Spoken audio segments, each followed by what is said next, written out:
अच्छा स्टूडेंट्स, अब हम अपने नेक्स्ट चैप्टर को शुरू करते हैं जो कि है ग्लाइकोजन मेटाबॉलिज्म। स्टूडेंट, इस चैप्टर में हम सबसे पहले ग्लाइकोजन की सिंथेसिस को देखेंगे, उसके बाद ग्लाइकोजन की डिग्रेडेशन को देखेंगे, उसके बाद हम ग्लाइकोजन की रेगुलेशन को देखेंगे। स्टूडेंट, सबसे पहले हम पढ़ते हैं ग्लाइकोजन के स्ट्रक्चर के बारे में। ग्लाइकोजन क्या है? हमारा ब्रांच चेन पॉलीसेकेराइड है जो कि किससे मिलकर बनता है? अल्फा डी ग्लूकोज से। अब ग्लाइकोजन में होते हैं दो लिंकेजेस, एक अल्फा 1,4 लिंकेज होता है। अल्फा 1,4 लिंकेज क्या हमारा प्राइमरी ग्लाइकोसिडिक लिंकेज है। अब जो दूसरा हमारा ग्लाइकोजन क्या होता है? ब्रांच चेन होती है। ग्लाइकोजन में ब्रांचिंग भी होती है, तो वो ब्रांच में कौन से लिंकेजेस होते हैं? हमारा अल्फा 1,6 लिंकेज होता है। मतलब कि जहाँ पे ब्रांचिंग स्टार्ट होती है वहाँ पे हमारा कौन सा लिंकेज होता है? Alpha 1,6 linkages. अब जो हमारा ग्लाइकोजन का सिंगल मॉलिक्यूल है वो किससे मिलकर बनता है? 55,000 ग्लाइकोसाइल रेजिड्यूज से।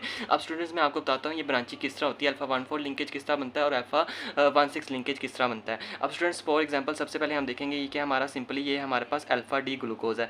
अल्फा डी ग्लूकोज हमें पता है ग्लूकोज क्या है? रिंग स्ट्रक्चर में 6 कार्बन का पाउंड है। ग्लूकोज का रिंग स्ट्रक्चर है ये अल्फा डी ग्लूकोज का। इसका पहला कार्बन ये है, दूसरा कार्बन ये है, तीसरा ये है, चौथा ये है, पांचवा ये है और छठा ये है।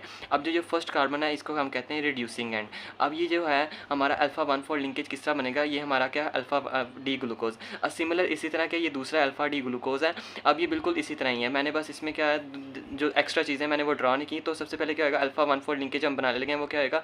ये जो हमारा दूसरा अल्फा डी ग्लूकोज है उसमें उसके भी कार्बन कौन से कार्बन नंबर ये हैं? 1 2 3 4 5 6, उसकी भी कार्बन की नंबरिंग की है। अब सबसे पहले क्या होगा? इसका अल्फा 1 कार्बन और इसका 4 कार्बन आपस में मिलेंगे, तो सबसे पहले क्या होगा?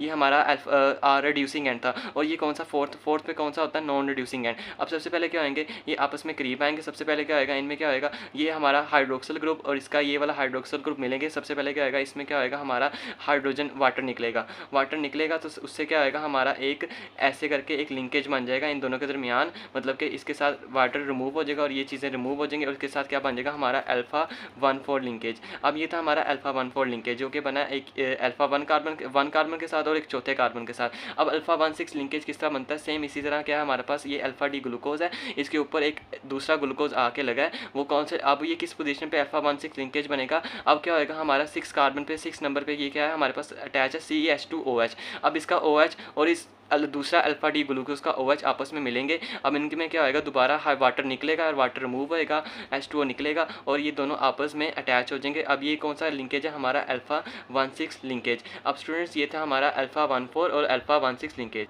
अच्छा स्टूडेंट्स, अब हम देखेंगे stores of glycogen. Glycogen mainly दो ऑर्गन्स में स्टोर होता है, कौन कौन से? लीवर और स्केलेटल मसल्स में। अब जो लीवर में ग्लाइकोजन स्टोर होता है वो कितना होता है? 100 gram of glycogen mainly liver में स्टोर होता है और मसल्स में 400 ग्राम ऑफ ग्लाइकोजन स्टोर होता है, क्योंकि मसल्स इन कंपैरिजन लीवर में मतलब मसल ज़्यादा बॉडी में, लीवर छोटा सा एक ऑर्गन है, इसलिए लीवर में थोड़ा ही ग्लाइकोजन स्टोर होता है। कितना होता है? 100 ग्राम ऑफ ग्लाइकोजन। अब लीवर में क्या होता है? लीवर में जो ग्लाइकोजन है क्या करता है? सबसे पहले वो टूटता है, क्या देता है? हमारे पास ग्लूकोज 6 फॉस्फेट बनाता है। अब ग्लूकोज 6 फॉस्फेट के ऊपर फॉस्फेटेज एक्ट करता है और वो बना देता है ग्लूकोज। अब वो ग्लूकोज जो है वो ब्लड ग्लूकोज में आ जाता है, वो ग्लूकोज ब्लड आ जाता है, ब्लड में आ जाता है। और जो लीवर का ग्लाइकोजन है वो मेंटेन करता है ब्लड ग्लूकोज का कंसंट्रेशन को, वो मेंटेन क्या करता है? ब्लड ग्लूकोज की कंसंट्रेशन।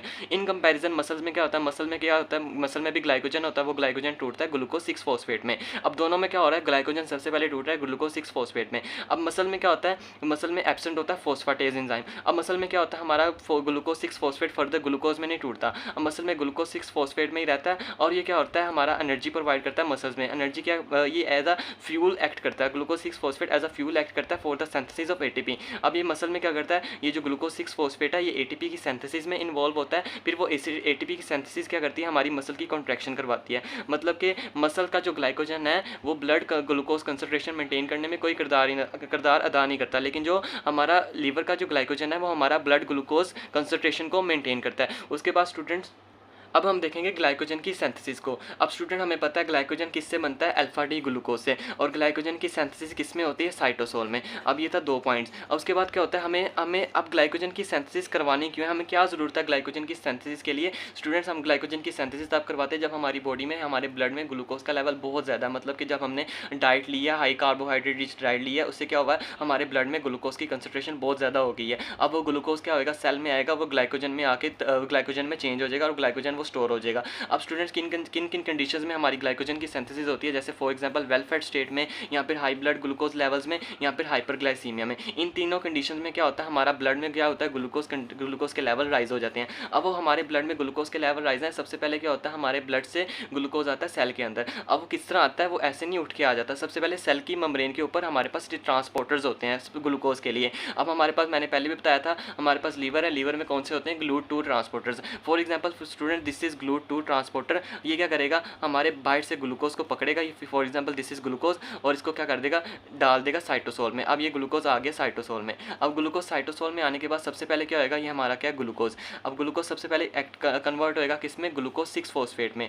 ग्लूकोज सबसे पहले किस में कन्वर्ट होएगा, ग्लूकोज 6 फॉस्फेट में। अब इसको कौन कन्वर्ट करेगा, हमारे पास कौन सा एंजाइम है, ग्लूकोकाइनेज, और उसका दूसरा एंजाइम कौन सा, हेक्सोकाइनेज। ये दोनों एंजाइम क्या करते हैं, हमारे पास ग्लूकोज को किस में कन्वर्ट करते हैं, ग्लूकोज 6 फॉस्फेट में। अब इस रिएक्शन में हमारे पास क्या होता है, एक एटीपी यूज़ होता है, मतलब कि हमारे पास ग्लूकोज की फॉस्फोराइलेशन होती है, और एक एटीपी यूज़ होता है, मतलब एटीपी से हम एक ऑर्गेनिक फॉस्फेट लेते हैं और इसको ग्लूकोज 6 फॉस्फेट बना देते हैं। अब दूसरे स्टेप में हमारे पास क्या होता है, हमारा ग्लूकोज 6 फॉस्फेट किस में कन्वर्ट होता है, ग्लूकोज 1 फॉस्फेट में। अब ग्लूकोज 1 फॉस्फेट में इसको कौन कन्वर्ट करता है, फॉस्फोग्लूकोम्यूटेज। म्यूटेज जो है, म्यूटेज एंजाइम आता है, वो क्या करता है, ग्लूकोज 6 फॉस्फेट को कन्वर्ट कर देता है ग्लूकोज 1 फॉस्फेट में। अब स्टूडेंट आगे क्या होता है, हमने ग्लाइकोजेनेसिस का पहला स्टेप कर रहे हैं हम, उसमें क्या करते हैं, हम यूटीपी ग्लूकोज बनाते हैं। हमने क्या करनी है, सिंथेसिस ऑफ यूटीपी ग्लूकोज। मैंने क्या किया, ग्लूकोज को ग्लूकोज से ब्लड से पकड़ा, सेल के अंदर डाल दिया थ्रू GLUT2 रिसेप्टर्स। अब ग्लूकोज फर्दर 2 स्टेप में गया, सबसे पहले ग्लूकोज 6 फॉस्फेट बना और ग्लूकोज 1 फॉस्फेट बना। अब ये जो ग्लूकोज 1 फॉस्फेट है, ये किसके साथ मिलेगा, अब यूटीपी के साथ मिलेगा। यूटीपी क्या है हमारे पास,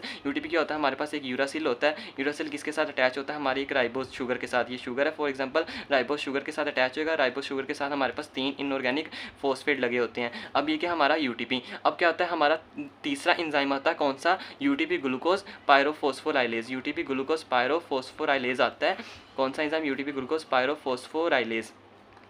अब ये पायरोफॉस्फोराइलेज क्या करेगा, ये यूटीपी को यहाँ से ब्रेक करेगा, मतलब कि यूटीपी को यहाँ से ब्रेक करेगा, और ये जो यूटीपी का ये वाला हिस्सा है, इसको ग्लूकोज 1 फॉस्फेट के साथ अटैच करवा देगा, और अल्टीमेटली हमारे पास क्या बना देगा, यूटीपी ग्लूकोज बना देगा। यूटीपी ग्लूकोज क्या है, यूरिडीन डाईफॉस्फेट ग्लूकोज। अब एक फॉस्फेट ग्लूकोज 1 फॉस्फेट के पास था, दूसरा फॉस्फेट इसने यूटीपी से लिया, एक ये वाला फॉस्फेट। अब ये दोनों मिलकर क्या बन गया, हमारे पास यूटीपी ग्लूकोज। अब इसने क्या किया, इसको यहाँ से ब्रेक किया था, हमारे पास ये 2 inorganic phosphate as it is नीचे आ गए। अब ये दो इनऑर्गेनिक फॉस्फेट है, इनको हम क्या कहते हैं, पायरोफॉस्फेट। अब पायरोफॉस्फेट के ऊपर क्या करता है, फॉस्फाटेज एक्ट करता है। कौन सा एंजाइम एक्ट करता है, फॉस्फाटेज एक्ट करेगा, और इनको 2 इनऑर्गेनिक फॉस्फेट में कन्वर्ट कर देगा। अब स्टूडेंट, जो हमारा ग्लाइकोजन का, हमारा जो ग्लाइकोजेनेसिस है, ये एक एनर्जी रिक्वायरिंग स्टेप है, मतलब कि इसमें एनर्जी की काफ़ी ज़्यादा हमें एनर्जी की ज़रूरत पड़ती है। अब वो एनर्जी कहाँ से आती है, एनर्जी आती है हम यूटीपी ग्लूकोज की सिंथेसिस से ही हमें एनर्जी मिल जाती है फॉर दी ग्लाइकोजन की सिंथेसिस के लिए। अब वो एनर्जी कहाँ से आती है, एनर्जी यहाँ से आती है।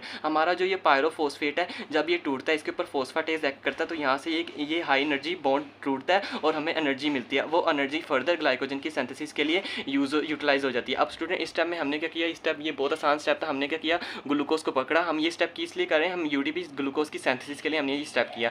अब क्या है, हमारा ग्लूकोज बाहर से हमने ब्लड ग्लूकोज से पकड़ा, ग्लूकोज साइटोसोल में आया। साइटोसोल में आने के बाद ग्लूकोज सबसे पहले कन्वर्ट हुआ ग्लूकोज 6 फॉस्फेट में। किसने कन्वर्ट किया, ग्लूकोकाइनेज और hexokinase. Glucokinase mainly in liver, hexokinase mainly in muscles. अब ग्लूकोज 6 फॉस्फेट कन्वर्ट होने के बाद किसमें कन्वर्ट हुआ, ग्लूकोज 1 फॉस्फेट में। और इसको किसने कन्वर्ट किया, म्यूटेज ने क्या किया, 6 फॉस्फेट से 6 कार्बन से उसको उतार के फॉस्फेट को फर्स्ट कार्बन पे लगा दिया और उसको बना दिया ग्लूकोज 1 फॉस्फेट। अब ग्लूकोज 1 फॉस्फेट के ऊपर किसने एक्ट किया, यूटीपी ग्लूकोज पायरोफॉस्फोराइलेज ने। अब इसने क्या किया, यूटीपी को अटैच करवाया ग्लूकोज 1 फॉस्फेट पे, और यूटीपी का कौन सा हिस्सा अटैच करवाया, ये वाला एक फॉस्फेट वाला हिस्सा अटैच करवाया ग्लूकोज 1 फॉस्फेट के साथ, और इसको कन्वर्ट कर दिया यूटीपी ग्लूकोज के साथ। अब दूसरा इसने क्या किया, हमारा जो 2 फॉस्फेट एज इट इज़ नीचे आ गए, 2 फॉस्फेट जिसको हम पायरोफॉस्फेट कहते हैं, एज इट इज़ नीचे आ गए। अब ये दोनों भी ब्रेक किया, किसने ब्रेक किया, इन दोनों को फॉस्फेटेज ने इन दोनों को ब्रेक किया, और इस ब्रेकेज से हमें हाई एनर्जी, ये एक हाई एनर्जी बॉन्ड था जिसके टूटने से हमें एनर्जी मिली और 2 इनऑर्गेनिक फॉस्फेट मिले। अब वो जो एनर्जी मिली है वो फर्दर ग्लाइकोजन की सिंथेसिस के लिए। अच्छा स्टूडेंट्स, जो ग्लाइकोजेनेसिस का पहला स्टेप है वो क्या, यूटीपी ग्लूकोज की सिंथेसिस। अब स्टूडेंट, यूटीपी ग्लूकोज कब तक हमारी साइटोसोल में बनता रहेगा, जब तक हमारे ब्लड ग्लूकोज में ग्लूकोज है, मतलब कि जब तक हमारे ब्लड में ग्लूकोज का लेवल हाई है, तब तक क्या करेगा, वो साइटोसोल में ग्लूकोज आता रहेगा और अल्टीमेटली किस में कन्वर्ट होता रहेगा, यूटीपी ग्लूकोज। यानी कि यूटीपी ग्लूकोज जो है वो कंटिन्यूसली साइटोसोल में बनता रहेगा, और ये यूटीपी ग्लूकोज फर्दर ग्लाइकोजन की सिंथेसिस में इन्वॉल्व होएगा। अच्छा स्टूडेंट्स, अब ग्लाइकोजन की फर्दर सिंथेसिस के लिए हमें एक प्राइमर की ज़रूरत होती है। अब हमारे पास दो ऑप्शंस हैं, या तो हमारे पास एक छोटा सा ग्लाइकोजन का फ्रेगमेंट होता है, मतलब कि छोटा सा ग्लाइकोजन का फ्रेगमेंट होता है, उसको हम प्राइमर के तौर पे यूज़ करें, और यहाँ पर हमारे पास दूसरी ऑप्शन ये होती है, हम अपना ही एक प्राइमर, हम एक नया प्राइमर बनाएं और उस प्राइमर से फर्दर ग्लाइकोजन की सिंथेसिस को फर्दर प्रोसीड करें। अब हम क्या करेंगे, हम अपना एक ग्लाइकोजन का प्राइमर बनाएंगे। हम वो प्राइमर किस तरह बनाएंगे, हमारे पास एक होमोडाइमेरिक प्रोटीन होती है, उसको कहते हैं ग्लाइकोजेनिन। अब ये ग्लाइकोजेनिन क्या एक प्रोटीन है। अब ये ग्लाइकोजेनिन क्या होता है, इसके ऊपर एक अमाइनो ग्रुप अटैच होता है, कौन सा, टायरोसिन। अब टायरोसिन जो होता है, टायरोसिन के ऊपर लगा होता है साइड चेन हाइड्रोक्सल ग्रुप। ये क्या हमारे पास टायरोसिन के ऊपर क्या लगा, साइड चेन हाइड्रोक्सल ग्रुप। ये क्या करता है, ये एक्सेप्ट करता है ग्लूकोज फ्रॉम यूडीपी ग्लूकोज। ये यूडीपी ग्लूकोज से ग्लूकोज ले लेता है और अपने साथ ग्लूकोज को अटैच करवा लेता है और एक यूडीपी को एज इट इज़ रिलीज कर देता है। अब क्या हुआ, हम अपना एक प्राइमर बना रहे हैं फॉर ग्लाइकोजन की सिंथेसिस। अब ग्लाइकोजन की सिंथेसिस के लिए, उस प्राइमर की सिंथेसिस के लिए हमें सबसे पहले क्या चाहिए, ग्लाइकोजेनिन प्रोटीन। ग्लाइकोजेनिन पर क्या है, हमारे पास होमोडाइमेरिक प्रोटीन है, जिसके पास हमारे पास जिसके पास एक अमाइनो एसिड है जिसको हम कहते हैं टायरोसिन। टायरोसिन के ऊपर क्या है, हमारे पास साइड चेन हाइड्रोक्सल ग्रुप। अब ये साइड चेन हाइड्रोक्सल ग्रुप क्या करता है, ये एक्सेप्ट करता है ग्लूकोज को फ्रॉम यूडीपी ग्लूकोज को, और UDP glucose as it is release कर देता है। अब ये क्या, हमारे पास एक ग्लूकोज अटैच हो गया हमारे पास ग्लाइकोजेनिन मॉलिक्यूल के साथ। अब क्या है, सेम इसी तरह दोबारा एक और यूडीपी ग्लूकोज आएगा, यूडीपी ग्लूकोज आएगा दोबारा इसी तरह सेम स्टेप करेगा, वो इसको क्या करेगा, ग्लूकोज दे देगा, और ग्लूकोज देने के बाद वो यहाँ से एक और ग्लूकोज इसमें अटैच कर देगा, एक और ग्लूकोज आके लग जाएगा और same as it is UDP release हो जाएगा। सेम इसी तरह दोबारा एक और यूडीपी ग्लूकोज आएगा, वो उसको ग्लूकोज देगा, ग्लूकोज ऐसे आके अटैच हो जाएगा। किस लिंकेज के साथ अटैच होएगा, ये स्टूडेंट्स ये जो लिंकेज बन रहा है ये एक लीनियर लिंकेज है, और ये कौन सा होगा, अल्फा 1,4 लिंकेज। अब अल्फा 1,4 लिंकेज के थ्रू ये ग्लूकोज आके ग्लाइकोजेनिन के साथ अटैच होता रहेगा और यहाँ से यूडीपी रिलीज हो जाएगा। अब सेम इसी तरह एक और यूडीपी ग्लूकोज आएगा, यूडीपी ग्लूकोज देगा और UDP as it is release हो जाएगा। अब ये क्या, हमारा एक प्राइमर बन गया ग्लाइकोजन प्राइमर, अब ग्लाइकोजेनिन प्राइमर। अब इस स्टेप को हम क्या कहते हैं स्टूडेंट, हम इस स्टेप को कहते हैं ऑटो ग्लाइकोसाइलेशन। इस स्टेप को कहते हैं ऑटो ग्लाइकोसाइलेशन। अब इसको ऑटो ग्लाइकोसाइलेशन इसलिए कहते हैं क्योंकि इस स्टेप में हमारा कोई इंजाइम यूज़ नहीं होता। ग्लाइकोजेनिन जो हमारी प्रोटीन है यही इंजाइम के तौर पे एक्ट करती है और ये फर्दर एक प्राइमर जनरेट कर लेती है। अब स्टूडेंट्स ये कि हमारा एक प्राइमर जनरेट हो गया। अब ये प्राइमर क्या करेगा, फर्दर ग्लाइकोजन की सिंथेसिस को प्रोसीड करेगा। अब ये किस तरह करेगा, पहली बात ये सबसे पहले क्या करेगा, एक लीनियर चेन जनरेट करेगा, एक लीनियर चेन बनाएगा। दूसरी बात वो क्या करेगा, लीनियर चेन बनाने के बाद उसके ऊपर ब्रांच करेगा, ब्रांचिंग ऐड करेगा। सबसे पहले क्या होता है, हमारे ये ग्लाइकोजन जो प्राइमर, ग्लाइकोजेनिन प्राइमर जो बन गया, हमने एक प्राइमर बना लिया। हमारे पास दो ऑप्शन थे, या तो हम पिछला कोई ग्लाइकोजन का फ्रेगमेंट यूज़ करें प्राइमर के तौर पे और उसके ऊपर फर्दर यूडीपी ग्लूकोज अटैच करवाएं। दूसरा हमने क्या किया, ग्लाइकोजेनिन से एक प्राइमर बना लिया।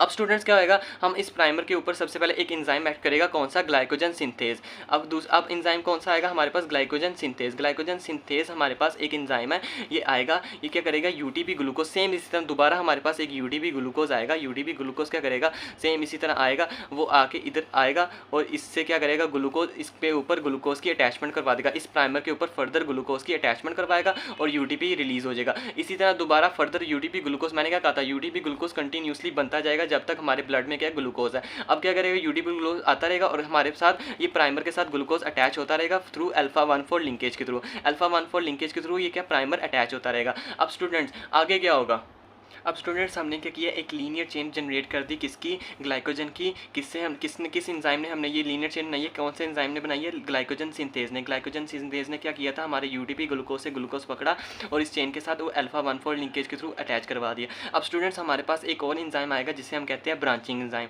अब ये ब्रांचिंग एंजाइम क्या करेगा, हमारे पास सिंपली आप इसको ब्रांचिंग एंजाइम भी कह सकते हैं या फिर हम इसको ट्रांसफरेज भी कहते हैं। अब ये ब्रांचिंग एंजाइम क्या करेगा, ये ब्रांच बनाएगा, किसके ऊपर, ग्लाइकोजन के ऊपर। वो किस तरह बनाएगा, ये क्या करेगा, वो यहाँ से आएगा, वो यहाँ पे आएगा, वो सेलेक्ट करेगा कुछ ग्लूकोज मॉलिक्यूल्स को, 1 2 3 4, ये 4 ग्लूकोज मॉलिक्यूल्स को यहाँ से उतार देगा। अब ये उतारने के बाद क्या करेगा, एक इनको उतारने के बाद सेम उसी मॉलिक्यूल के ऊपर एक ब्रांच क्रिएट कर देगा। अब इनको उतारेगा और यहाँ पे इनको यहाँ से डिस्प्लेस करेगा और यहाँ पे आके अटैच करवा देगा, इसी मॉलिक्यूल के ऊपर दोबारा इनको अटैच करवा देगा। अब क्या होगा, ये हम स्टूडेंट्स हमारे पास इसने क्या किया, ब्रांचिंग ने अल्फा 1,6 लिंकेज बनाया। इसने क्या किया, हमारा अल्फा 1,6 लिंकेज के थ्रू एक ब्रांच क्रिएट करवा दिया।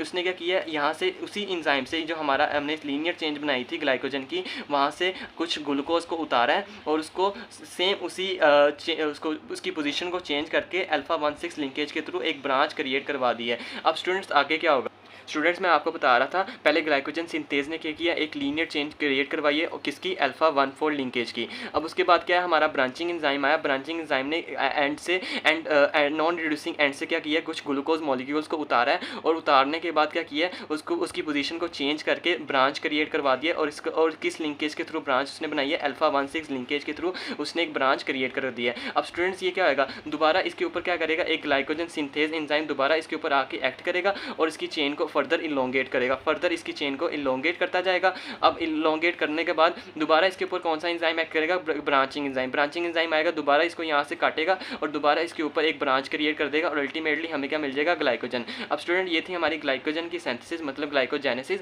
अब नेक्स्ट वीडियो में हम ग्लाइकोजन की डिग्रेडेशन को स्टडी करते हैं।